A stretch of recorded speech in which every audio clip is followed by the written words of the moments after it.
Bismillahirrahmanirrahim. Bismillahirrahmanirrahim. Bismillahi syafi, bismillahi kafi, bismillahi mu'afi. Bismillahillazi la yadurru ma'asmihi syai'un fil ardi wala fis sama' wa huwa sami'un alim. Bismillahirrahmanirrahim. Alhamdulillahi rabbil alamin, arrahmanir rahim, malik yaumiddin, iyyaka na'budu wa iyyaka nasta'in, ihdinas siratal mustaqim, siratal ladzina an'amta 'alaihim ghairil maghdubi 'alaihim waladdallin, amin. Bismillahirrahmanirrahim.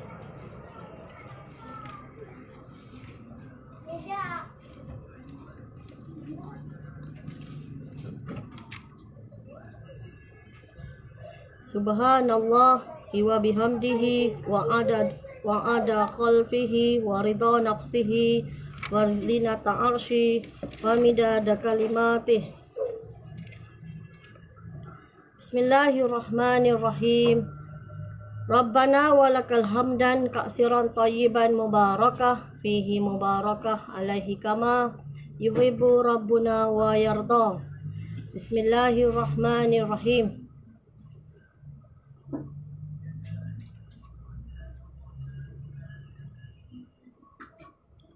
Subhanallah, subhanallah, subhanallah, subhanallah.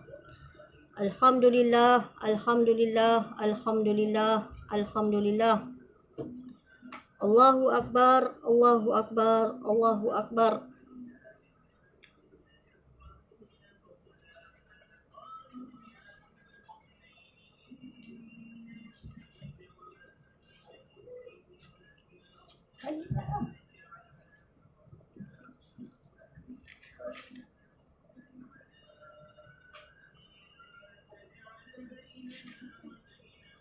Allahumma antas salam, Allahumma antas salam wa minkas salam wa ilaika ya'udus salam, fahayyi lana rabbana bisalam wa adkhilnal jannata daras salam, tabarakta rabbana wa ta'alaita ya zal jalali wal ikram.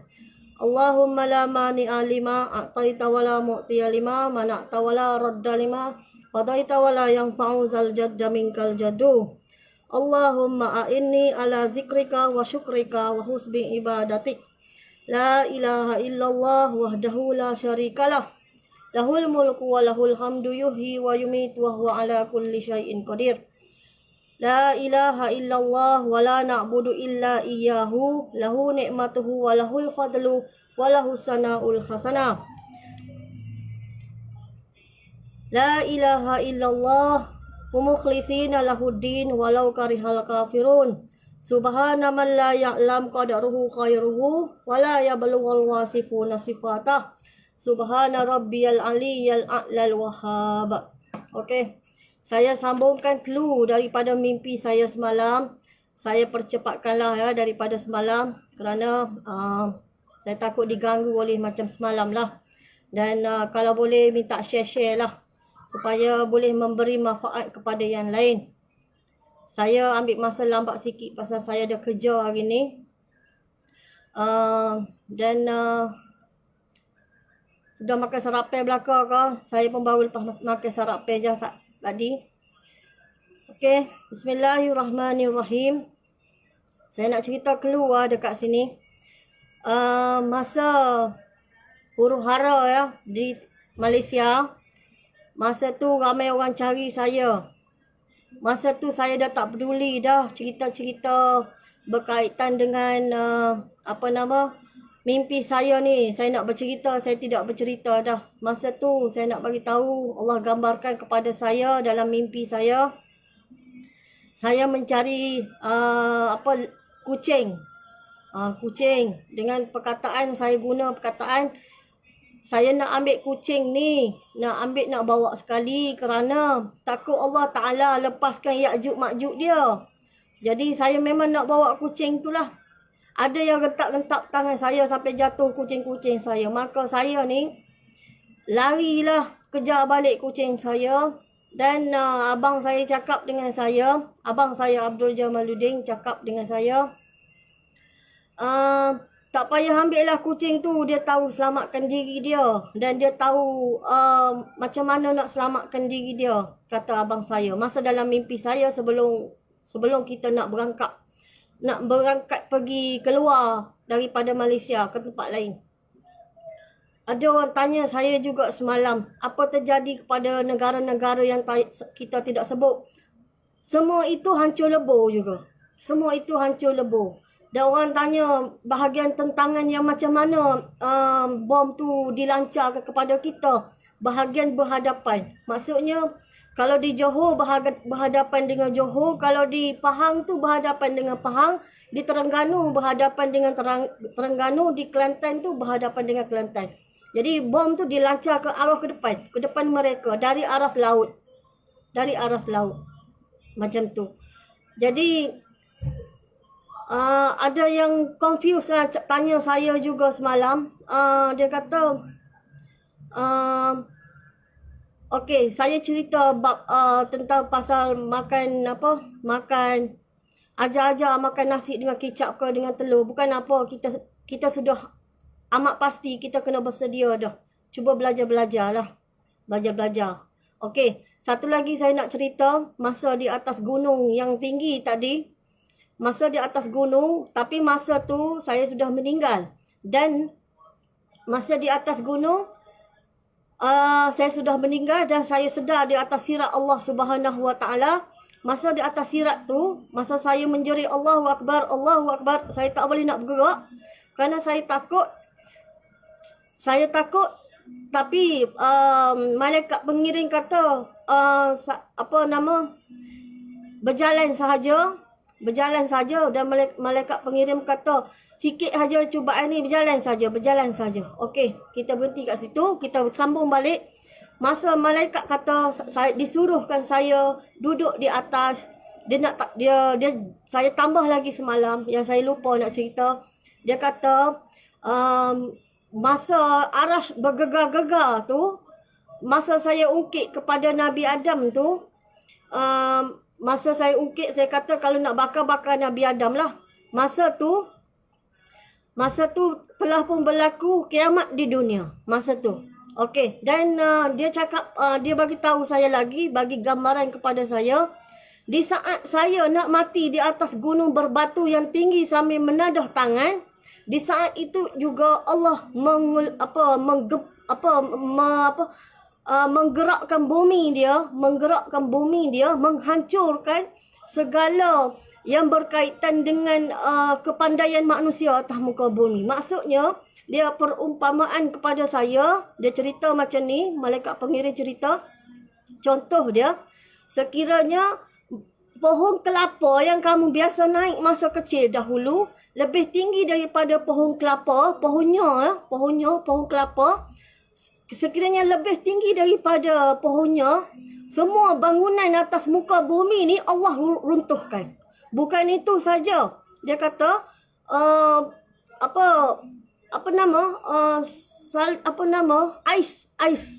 ais pun Allah gumpal menjadi hancur. Bermakna di saat saya meninggal tu, Allah adakan gempa bumi yang amat besar atas muka bumi ni.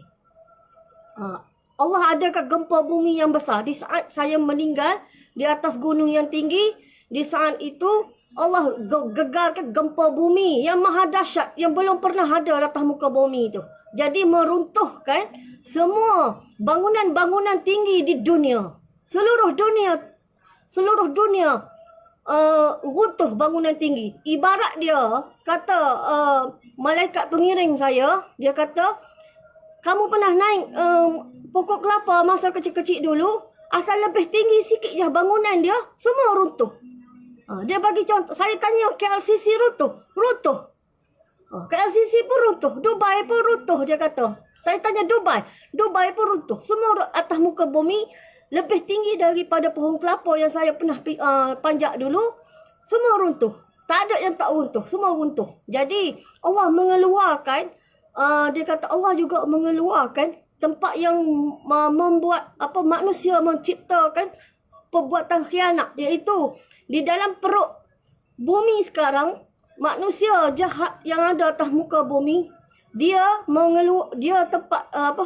mengeluarkan tempat proses virus untuk mematikan manusia. Di saat gempa bumi itu, Allah angkat tempat proses dia ke atas. Jadi bertebaranlah virus tu atas muka bumi dan terkena kepada badan-badan dia yang berdekatan dengan orang dekat situ. Itu cerita dia. Okey.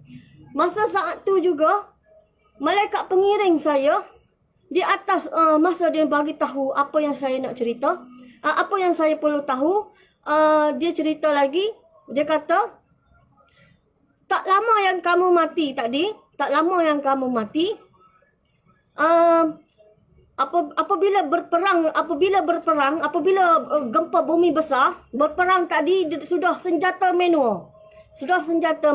Tapi umat Nabi Muhammad, iaitu dipimpin oleh Imam Mahdi ni, terkepung pada satu kawasan masjid.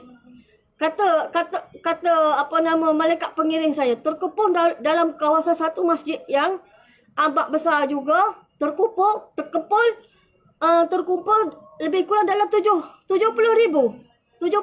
katanya. Lebih kurang macam tu, yang tersisa lagi. Lepas tu Allah Ta'ala suruh Nabi Isa turun kerana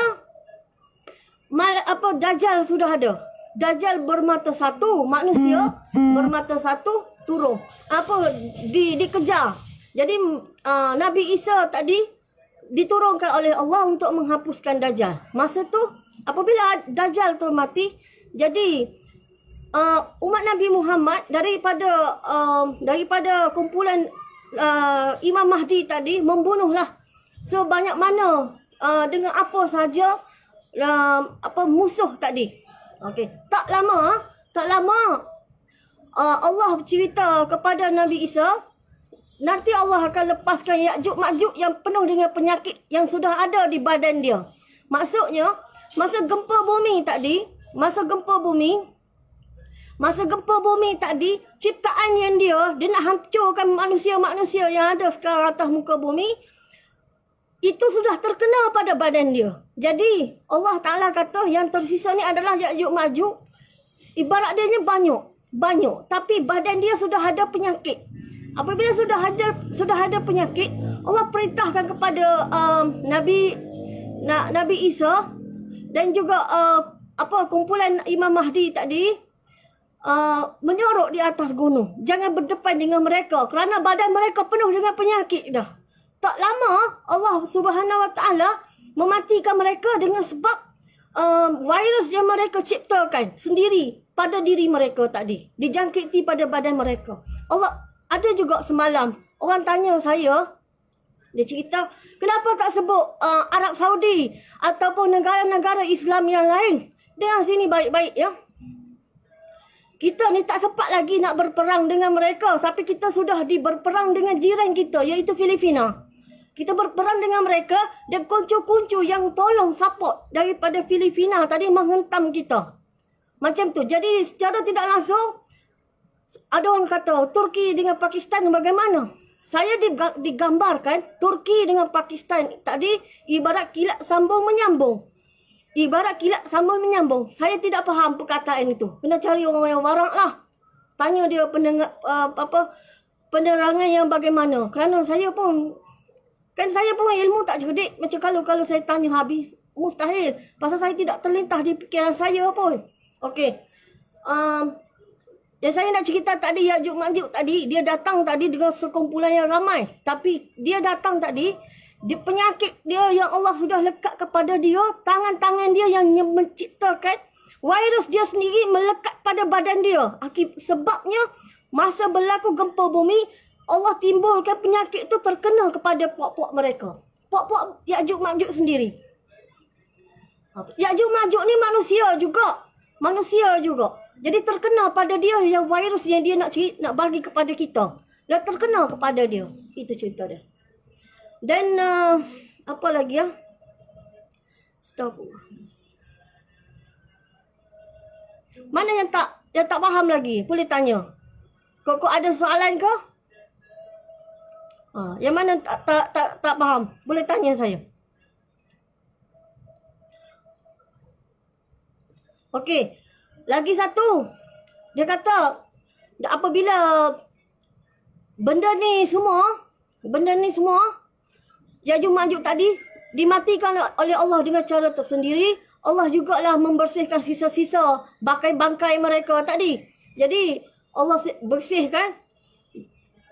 Jadi apa yang ada masa tu, apa yang ada apa manusia yang tersisa daripada kumpulan Imam Mahdi tadi, mereka hidup. Jadi masa tu manusia pun tak ramai dah atas muka bumi.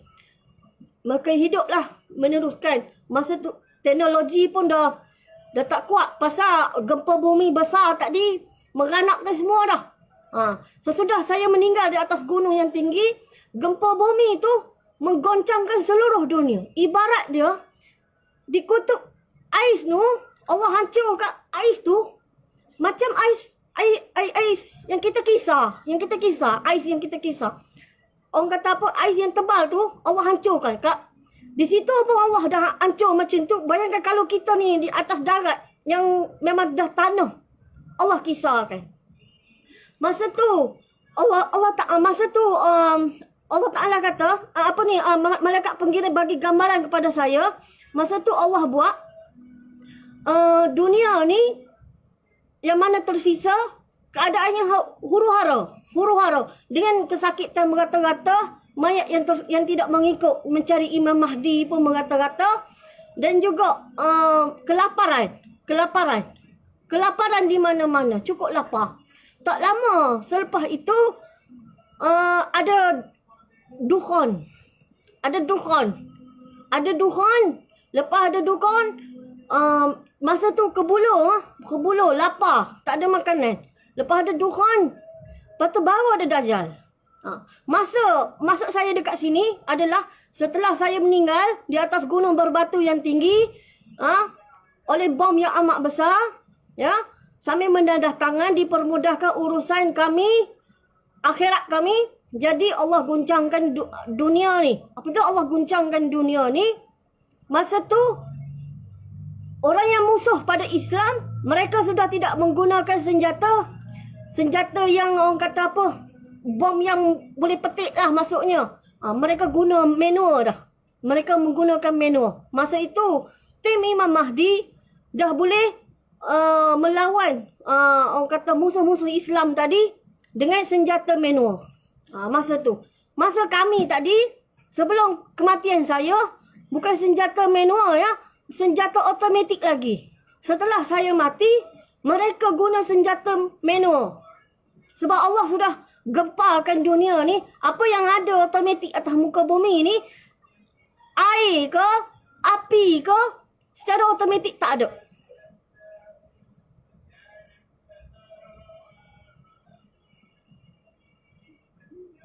Okey, masa kiamat tadi, masa saya duduk cerita gegar-gegar, itu masa saya mati atas gunung berbatu. Ini kena tengok balik live saya ya. Itu apabila saya mati saja, Allah gegarkan. Bumi ni Allah gegarkan. Faham tak? Bumi ni Allah gegarkan. Masa tu dah tak ada senjata automatik. Semuanya pakai manual. Masa tu yang tersisa adalah kumpulan Imam Mahdi. Jadi kumpulan Imam Mahdi, dia melawan dengan senjata manual. Masa sebelum saya mati di atas gunung berbatu yang tinggi, masa tu ada lagi senjata manual. Bermakna kalau orang baling bom pun automatik lagi. Masih guna automatik. Tapi setelah saya mati di atas gunung yang tinggi, berbatu yang tinggi, Allah Ta'ala dah goncangkan dunia, dah menghancurkan dah. Yang mana tersisa itu adalah daripada kumpulan Imam Mahdi. Yang tidak mengikuti Imam Mahdi, dia matilah. Mati kerana apa? Allah dah goncang dah. Semua runtuh. Seluruh dunia runtuh. Yang abang kata apa? Yang dunia ni ibarat dekat ais tu. Ais, tempat ada ais ni. Malaikat pengira gambarkan. Ais tu ibarat dikisar. Hancur. Macam kita bertanah ni, tak payah kisah. Memang dah hancur dah. Bayangkan, ais tu Allah Ta'ala boleh kisah. Allah Ta'ala kisah akan hancur. Kita ni yang ada tanah, sekejap sangatlah hancurnya. Maksudnya macam tu. Sekiranya kamu masih hidup masa tu, kan, kamu Masa tu kamu tak ikut saya mencari Imam Mahdi, tapi mengingati kata-kata saya, kamu nak cari Imam Mahdi. Di atas gunung berbatu yang tinggi, saya mati dekat situ. Kalau kamu tahulah mencari sebelah tangan kanan saya. Sebelah tangan kanan saya. Ke arah kanan saya 200 ke depan. 200 kilometer ke depan. Ini gambaran yang malaikat pengiring bagi tahu saya masa saya duduk di Arash. Dia tanya saya, masa dia nak mengundurkan diri, dia kata, kamu nak tanya apa lagi? Semalam saya tak boleh nak fokus. Pasal telefon saya ni sekejap-sekejap hengak. Sekejap-sekejap hengak. Itu sebab saya jadi lupa nak bagi tahu penerangan yang lebih jelas. Okey. Faham tak sekarang? Faham tak? Jadi apabila dah kiamat tu memang manusia dah tak ada dah. Masa kiamat tu, masa kiamat tu saya nak cerita, masa saya mengungkit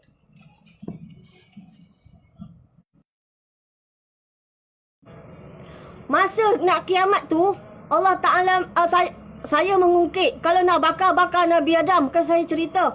Masa tu, bergegar-gegar Arash. Bergegar-gegar. Saya menjerit-jerit kalau nak bakar-bakar Nabi Adam. Kalau nak bakar-bakar Nabi Adam. Nabi Adam lah punca dia. Masa tu lah, Allah gumpalkan bumi ni. Tahu tak? Jadi, kamu kena tengok live saya yang sebelum ni. Ini saya cuma cerita clue aja. Saya cerita clue. Clue supaya kamu ni faham. Kalau kamu tak faham macam mana? Ya, mesti kamu fikir, tu macam mana? Ni macam mana? Ni saya ni perjalanan mimpi yang terakhir ni. Perjalanan mimpi yang terakhir supaya kamu ni faham. Supaya kamu ni faham. Sekarang pun kamu dah pening. Kamu dah pening dengan dugaan yang ada sekarang. Apa yang saya nak cerita ni nak suruh kamu ni faham. Tidak keliru masa akan datang yang kita nak lalui sekarang ni. Faham tak? Nampak? Masa saat saya ni nak meninggal, dan saya meninggal, Allah dah goncangkan bumi ni hancur lebur. Ibarat dia ais tu dikisar. Ketinggian dia, malaikat pengiring kata, saya ni ibarat panjat pokok. Masa saya kecil saya panjat pokok kelapa, lebih tinggi daripada pokok kelapa. Semua runtuh. Tak kira lah bangunan apa-apa pun atas muka bumi ni, semua runtuh. Dan virus yang mereka pegang ni, di dalam bumi Allah keluarkan. Jadi mereka yang terkena virus-virus ni, yang mencipta virus tu sendiri, yang kena virus ni pada badan mereka. Nampak? Jadi sebab itulah Nabi Isa tidak perlu memerangi Ya'juj Ma'juj tadi. Nampak? Kerana badan mereka penuh dengan virus. Dia mati dengan cara tersendiri melalui ulat-ulat Allah Ta'ala tadi. Mereka ni sombong. Dia kata dia menciptakan. Yang menciptakan virus itu, menghidupkan virus itu Allah Ta'ala. Tapi dia sombong. Macam itulah maksud dia. Nampak? Boleh tanya? Nak tanya? Nak tanya apa? Apa jadi dengan kita pengikut Imam Syafi'i? Pengikut kita Imam Syafi'i. Macam ni. Kita ni memanglah kita mazhab Imam Syafi'i. Kita ni mazhab Imam Syafi'i. Tapi kita ni dah di peringkat akhir nak menuju kepada mencari Imam Mahdi. Imam Mahdi ini dah yang membetulkan kepada kekeliruan kita hari ini. Kita ni sekarang di alam keliru. Kita sembahyang pun lain macam. Apa yang undang-undang ada atas muka bumi ni dah lain dah. Kena sedar kat situ. Sekarang ni nak tak nak, kita kena ikut yang mana saya sebut semalam. Yang pertama di hadapan saya hingga nombor 8. Mereka lah yang membuat keputusan. Kalau rasa segan lah nak pergi jumpa 1, 2, 3, 4, 5, 6, 7, pergi jumpa nombor 8. Siapa nombor 8? Iaitu abang saya, Abdul Jamaluddin. Duduk di Durian Mentanga. Jumpa dia, tanya dia. Macam mana kita ni macam mana? Tanya dia.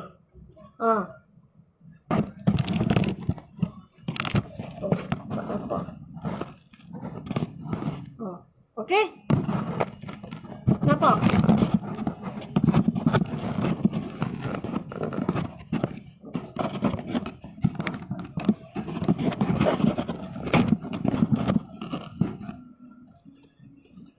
Ya'juj Ma'juj ni manusia. Ya'juj Ma'juj ni manusia. Manusia juga. Dia macam kita. Tapi saya tak boleh nak bagi gambaran macam mana. Gambaran dia manusia lah. Dia manusia. Tapi dia rakus. Sombong lah. Dia ibaratnya, dia ni semua, dia rasa dia semuanya hebat. Dia rasa semuanya dia betul. Dia ni apabila saya mati, Allah goncangkan tempat yang dia simpan virus tu untuk menghapuskan kita nanti, sebenarnya terkena pada badan dia sendiri. Sebenarnya terkena kepada badan dia sendiri. Apabila terkena pada badan dia, kalau kita berdekat dengan dia, kita kenalah virus tu. Siapa yang Ya'juj Ma'juj tu? Nanti Allah bukakan. Tu saya pun tak tahu, saya pun dah meninggal masa tu. Saya boleh cerita banyak ni saja. Sebab saya gambarannya banyak ni saja. Saya tak boleh menambah-nambah. Nanti tak kena dengan mimpi saya. Dia manusia juga. Macam tu. Sekarang Ya'juj Ma'juj ni. Ya'juj Ma'juj. Dia buat virus untuk kita. Untuk kita yang biar kena virus tu. Tapi virus tu Allah Ta'ala yang punya. Tapi apabila Allah Ta'ala goncangkan bumi ni. Allah Ta'ala keluarkan. Dari perut bumi yang dia sorok tu. Keluar ke atas. Dan dia kena sendiri. Virus tu pada dia. Jadi tak perlulah kita ambil senjata nak pukul dia. Badan dia penuh dengan virus. Tak lama dia mati bergelimpangnya sendiri. Macam tu. Okey. Tanya lagi. Tanya lagi.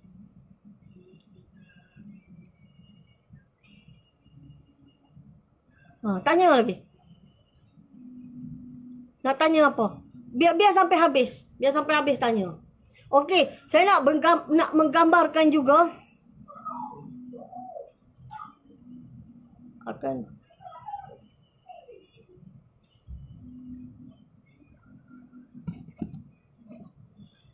Saya ni bukan baca kitab ya. Saya bukan baca kitab. Saya ahli mimpi yang terakhir dah. Saya bukan baca kitab. Saya memang tak pandai baca kitab. Saya bukan ustazah. Ya. Saya bukan ustazah. Saya macam orang-orang lain juga. Masih lagi pegang buku. Buku yang biasa. Saya masih lagi pegang buku. Saya baca Quran pun. Saya baca perterjemahan juga. Bukan. Berkaitan dengan virus. Bukan. Dia lebih berbahaya daripada corona. Dia ada virus lagi besar daripada ni. Dia sedang simpan dekat bawah perut bumi. Apabila saya mati, Allah keluarkan terjangkit kepada dia. Tempat yang dia simpan virus itu pecah. Dan virus Allah Ta'ala yang hidupkan ni terkena badan dia sendiri. Dia ni ibarat Ya'juj Ma'juj ni berjalan penuh dengan virus. Dia akan mati bila-bila masa saja. Macam tu. Dan dia rasa dia tak sedar. Tapi nak ceritanya, virus ni dia buat manusia tu rasa lapar. Virus akhir, dia rasa lapar. Macam mana perasaan lapar saya tak boleh hurai. Kena cari orang-orang. Saya ni mimpi saja. Okey. Tanya lagi. Nanti tak faham susah. Tanya lagi. Berkaitan dengan mimpi saya boleh jawab. Berkaitan dengan kitab saya tak boleh nak jawab. Saya tak pandai.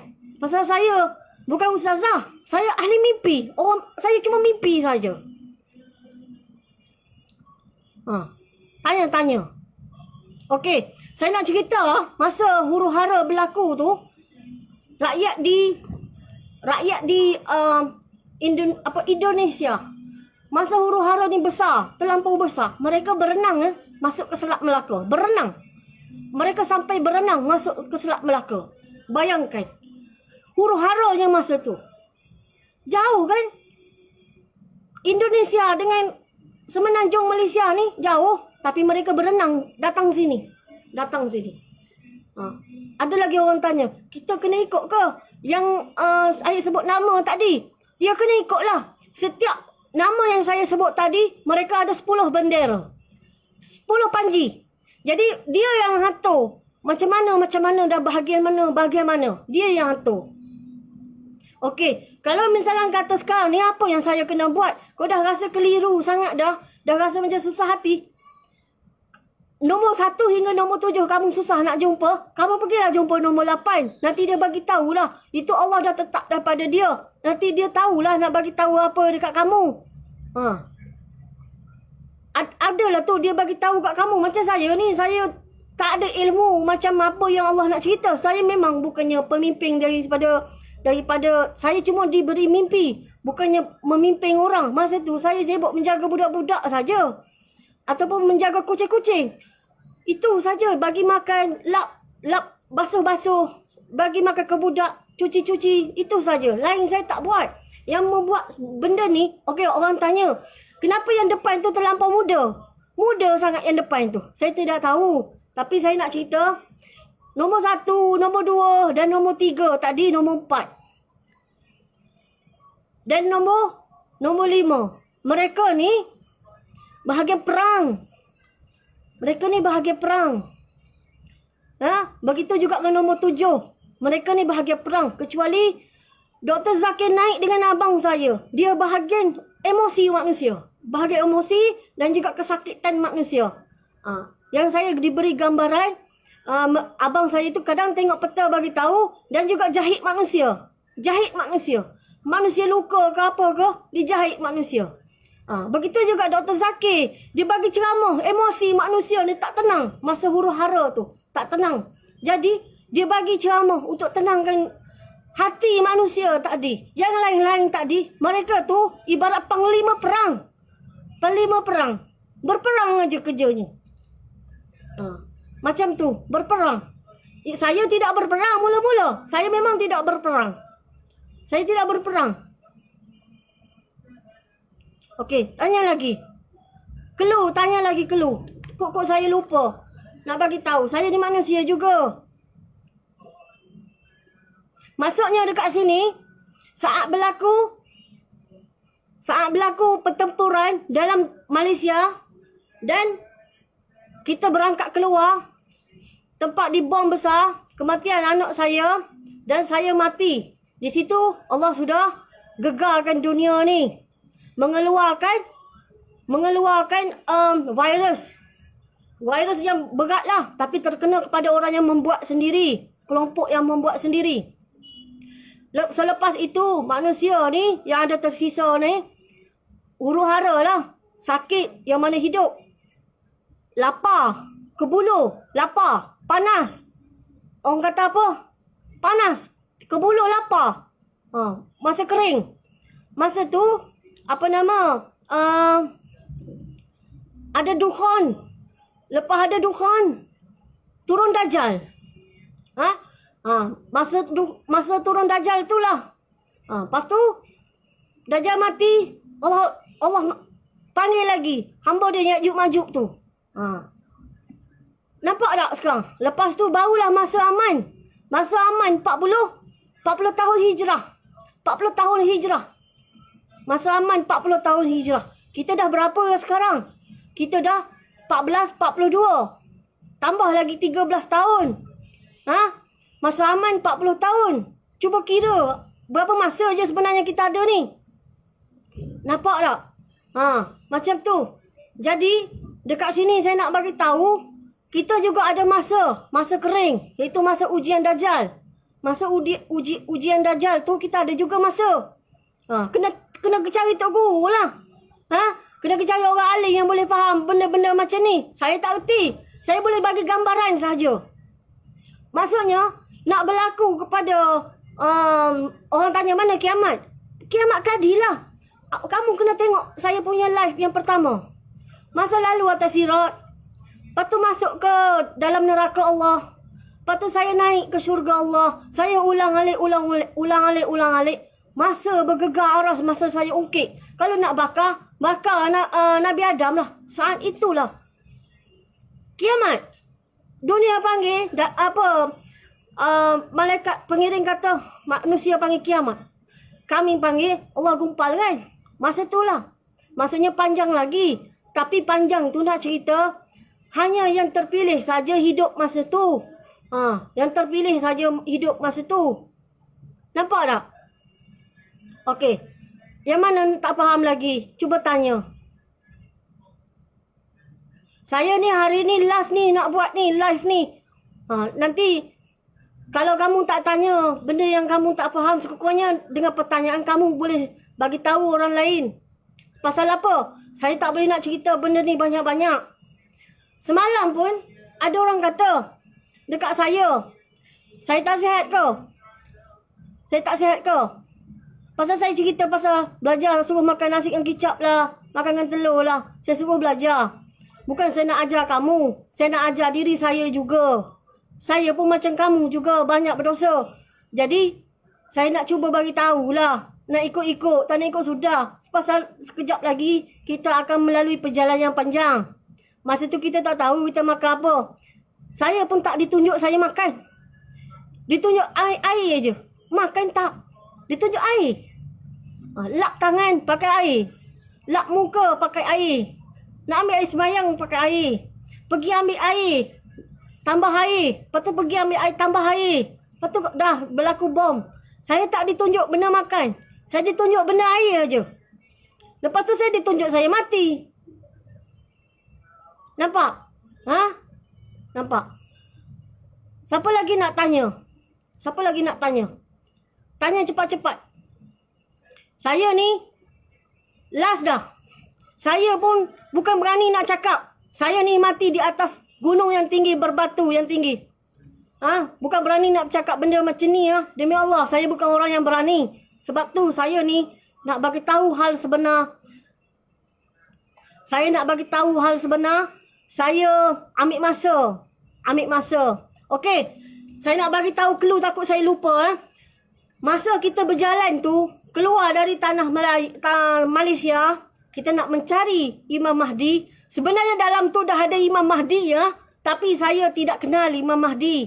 Saya diberi gambaran Imam Mahdi. Imam Mahdi ni lebih muda dari tahun 1982. Ciri-ciri Imam Mahdi, di mana dia lahir, di mana dia besar, dia bagaimana, kena cari orang yang faham ilmu ni lah. Maksudnya, kamu pergi berjumpa dengan orang alim. Orang yang benar-benar alim lah. Janganlah tanya aku. Aku pun tak faham juga. Jadi, mu tanya orang yang alim. Ustaz-ustaz lah, mu tanya ustaz. Ciri-ciri Imam Mahdi yang macam mana. Dia ni, Imam Mahdi ni dia tak mengaku diri dia Imam Mahdi. Masa tu, hara teruk. Imam Mahdi ni, dia memang berjalan sekali dengan kita. Berserta dengan 70 orang wali sahaja. Atas muka bumi ni, sekarang ni tersisa hanya 70 orang wali sahaja. Wali ni dia tak mengaku diri dia wali. Imam Mahdi juga dia tak mengaku dia ni Imam Mahdi. Hingga saat yang ditentukan, barulah dia ni dicuci oleh Allah supaya dia menjadi pemimpin. Masa tu, nampak tak? Saya bagi gambaran lah. Imam Mahdi ni akan ada setelah saya meninggal. Tapi dia berjalan sama-sama mencari Imam Mahdi. Dalam sama-sama mencari Imam Mahdi tadi, ada juga Imam Mahdi dan ada 70 orang wali. 70 orang wali. Imam Mahdi ni, dia ada satu kumpulan dia. Iaitu, saya tak boleh nak cerita benda pelik ya. Dia ada satu kumpulan dia. Tidak lebih dan tidak kurang dalam 300 orang. Mungkin 315. Mungkin 299. Anggaran lebih banyak tu lah. Dia ada geng dia. Maksudnya, dah kita berlaku macam ni kan. Dia ada geng dia. Dia pun berjalan sama-sama mencari Imam Mahdi. Dia pun tak tahu dia Imam Mahdi. Jadi kalau pada orang yang mengaku diri tu Imam Mahdi, mu jangan percaya. Sebab apa? Saya ni ahli mimpi terakhir dah. Saya sendiri tak boleh nak menggambarkan. Sebab apa? Ini sahaja yang ditentukan kepada malaikat pengiring kepada saya. Yang dicerita kepada saya dalam mimpi saya. Okey. Lagi satu, dia kata Imam Mahdi ni tak kaya. Dia lebih susah daripada mu. Dia juga tidak berpelajaran tinggi. Dengar ya. Kalau mu tengok orang tu, cendekiawan mengaku Imam Mahdi, bercakap pun pompang. Dia bukan. Kalau dia mengaku, mu ketuk kepala dia. Mungkin ketuk kepala dia. Imam Mahdi ni tak mengaku diri dia. Allah ubah dia dalam satu malam. Macam saya berlaku mimpi saya ni, Allah pakukan ke mimpi saya pun dalam satu malam. Macam itulah juga dengan Imam Mahdi.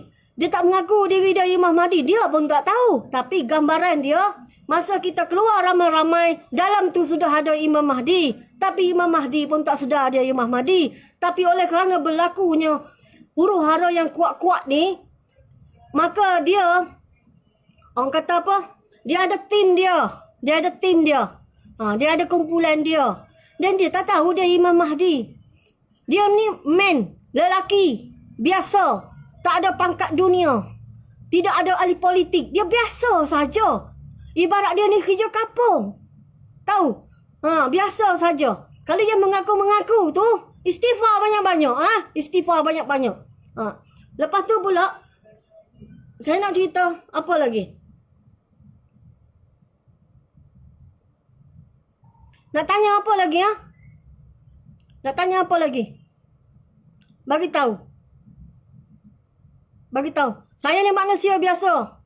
Kadang ingat, kadang tak ingat. Saya ni satu kali je mimpi. Tak ada berlarut-larut banyak kali. Tak ada. Kalau tanya sebab apa kita kena bom, berkaitan dengan tipuan emas. Ya, saya tak faham perkataan tu. Kena pergi tanya orang yang faham lah. Tipuan emas. Ya, tak faham. Saya memang tak faham. Dan atas Masya pun pertanyaan dia, kekayaanmu atas ke mana? Masamu atas ke mana? Sudah keluar ke lidahmu mempermainkan ayat-ayat aku untuk orang yang mengaku alim. Jadi soalan-soalan tu, pertanyaan-pertanyaan tu aku sendiri pun tak boleh jawab. Aku belajar macammu juga. Aku pun belajar macammu juga. Jadi saya ni nak cerita, saya ni cerita apa yang ada dalam mimpi saya sahaja. Tidak lebih dan tidak kurang. Kalau kurang tu saya minta maaf lah. Saya pun ingatkan manusia juga. Lainlah kalau duduk berdepan dengan saya. Berdepan dengan saya jatuh saya. Betul saya cakap jatuh saya. Kita tengok syaitan kilap macam ni pun kita boleh rebah. Sebab tu saya nak cakap. Ada benda-benda yang kita boleh percaya. Ada benda-benda kita tak boleh percaya. Macam saya lah kan. Saya nak cerita. Masa saya kecil dulu. Saya selalu tengok manusia. Selalu bertukar-tukar. Sekejap bertukar macam ni. Sekejap bertukar macam ni. Tapi kita kena percaya Allah lagi. Apa yang kita tengok tu kerana Allah. Jadi kita jangan bangga benda-benda macam ni. Ini saya nak cakap dengan awak semua ni. Tentang mimpi saya. Dah akhir dah. Saya nak cerita. Jangan percaya benda-benda yang tidak nampak dengan mata. Tapi mimpi saya ni sudah perjalanan yang akhir. Ambillah yang mana-mana boleh jadikan iktibar untuk masa akan datang. Dan perjalanan kamu atas muka bumi ni sebelum menghadap Allah Subhanahu Wa Taala. Saya pun macam tu. Kamu pun macam tu. Macam kalau orang tanya, so saya ni nak buat macam mana? Nak buat macam mana sekarang? Macam saya ni, saya tunggulah kena bom dulu. Macam saya ni. Sebelum saya dah kira okey selamat ni, masa okey selamat ni, nak datang jumpa saya tak ada masalah. Boleh berborak dengan saya. Tapi jangan melerik-lerik panjang-panjang lebar. Seolah-olah nak menjual ke, produk-produk ke, nak bercakap dengan saya. Ni lebih baik baca zikir ni. Lebih baik baca zikir ni. Tak payahlah. Tak payahlah datang jumpa saya nak ajar-ajar benda macam tu. Ni mimpi ni, mainan tidur. Baca ni. Tak payahlah nak ajar saya benda macam tu. Tak payah. Saya tahu mimpi syaitan macam mana. Mimpi anugerah macam mana. Saya tahu. Saya pun belajar juga walaupun tak tinggi. Tapi tak payahlah macam nak mengajar orang. Tak payah nak mengajar orang. Aku bukan nak hina orang yang ada pangkat-pangkat tinggi ni. Bukan nak hina. Tapi aku cakap ni supaya kamu faham dengan jelas. Takut nanti aku disoal. Kenapa aku ni diberi mimpi tapi tak bagi tahu orang. Sekurang-kurangnya aku bagi tahu. Nak percaya tak nak percaya. Tanya iman yang ada dalam dada kamu sendiri. Kalau kamu Allah Ta'ala bukakan. Bagi penerangan pada hati kamu. Kamu nampaklah. Kamu dapatlah. Jika Allah tak buka. Tak dapatlah nak macam mana. Saya ni pun macam kamu juga. Macam kamu juga. Dapat je benda macam ni. Mimpi. Saya tidak terus memberitahu orang. Saya pening dulu lah. Enggak peti ais dulu. Macam tu. Faham? Ambil perlahan-lahan masa. Relax-relax. Tak payah tanya pelik-pelik lah. Saya tak ada amalan yang pelik-pelik. Saya amalan biasa-biasa sahaja. Zikir pun subhanallah, alhamdulillah, Allahu Akbar. Zikir macam biasa saja. Selebihnya saya selawat pada Allah, selawat kepada Rasulullah saja. Itu saja amalan saya. Saya tak belajar ilmu tinggi. Saya tak belajar ilmu. Kalau saya nak apa-apa, saya semayang hajat lah. Saya nak apa? Saya minta dengan Allah lah. Macam tu. Begitu juga kalau kita ada sakit. Kita minta dengan Allah lah. Macam tu. Saya ni mami. Ada anak 3. Jadi saya tak boleh cakap mengarut. Mimpi saya ni sudah lama saya pegang. Baru saya berani. Kenapa saya berani? Satu persatu sudah ada depan mata saya melalui mimpi saya. Dan saya tak sanggup dah nak simpan. Dan lagi satu, bukan saya yang mengetuai perjalanan nanti. Bukan saya mengetuai. Saya tidak mengetuai apa-apa pun. Saya hanya mimpi saja. Saya hanya mimpi. Tidak mengetuai apa-apa pun saya ni.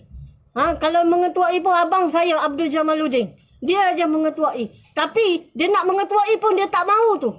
Dia tak mahu. Allah menggambarkan dia tak apa-apa mahu. Macam mana kamu nak buat suruh dia mahu? Kamu tengah tekan dia lah. Pergi jumpa dengan dia, kamu tekan dia. Maka dia ambil lah dengan hati yang sabarlah. Sabar. Benda yang kamu nak berlaku nanti ni, kena bersabar. Bukan perkara cah-cah kat mulut aja. Kematian ni, kematian betul. Bukan kematian main-main. Kesakitan betul. Saya ni digambarkan, abang saya menjahit luka yang besar. Luka ni manusia. Jahit ni tidak bius. Jahit macam ni saja tau. Jahit. Menggigil orang tu dalam jahit. Luka yang besar. Okey. Nabi Isa ni, Ya'juj Ma'juj ni manusia juga. Ya'juj Ma'juj ni dia dah ada virus dia dah. Sebelum berhadapan dengan nak mencari nak mencari Nabi Isa. Dia sudah pun dia ada virus. Macam mana dia dapat virus? Apabila saya mati di atas gunung yang berbatu yang tinggi, sambil menadah tangan, Allah gegarkan dunia ni, ibarat dia ni, malaikat kata ibarat dia ais tu dikisar. Bumi kita ni yang ada tanah ni, bertanah ni hancur. Bangunan-bangunan tinggi seperti saya panjat pokok kelapa, lebih tinggi daripada pokok kelapa yang saya panjat waktu kecil dulu, semuanya hancur. Semuanya hancur. Jadi masa tu setelah saya mati, manusia sudah pakai senjata manual. Masa tu saya dah mati. Baru mati. Masa tu Allah dah gegar dah. Nampak? Allah dah gegar. Jadi yang tersisa adalah kumpulan Imam Mahdi. Dan ada juga mungkin yang lain. Sebab malaikat kata, yang mana tak ikut kami tadi, jika nak cari Imam Mahdi, tempat saya meninggal, tangan kanan saya 200 km ke Imam Mahdi. Bermakna di situlah kumpulan Imam Mahdi berada. Jadi masa tu keadaan dia huru-hara, kesakitan, dah kena gempa kan, dah hancur kan, dah runtuh kan, dah sakit mana-mana, lapar lagi, kering lagi. Carilah. Kalau tak cari, tak tahu nak cakap lah. Tak tahu nak cakap macam mana situasi tu. Masa tu dah kering. Makanan tak ada. Makanan tak ada. Lepas tu ada dukhan. Lepas ada dukhan, ada Dajjal.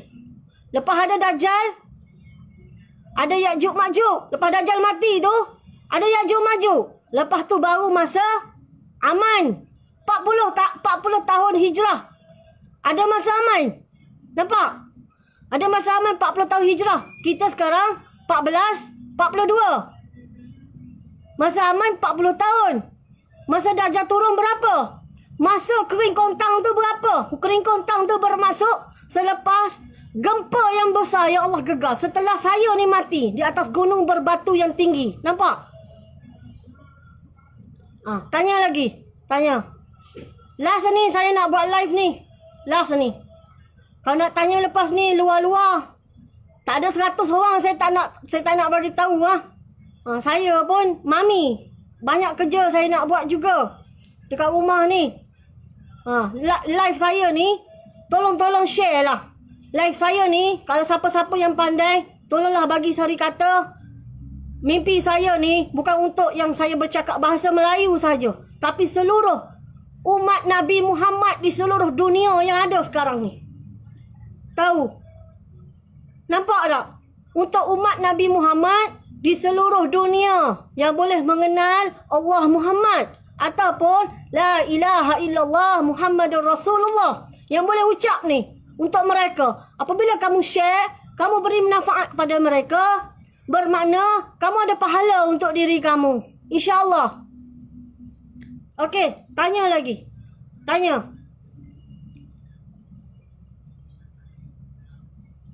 Tanya lagi. Tanya lagi.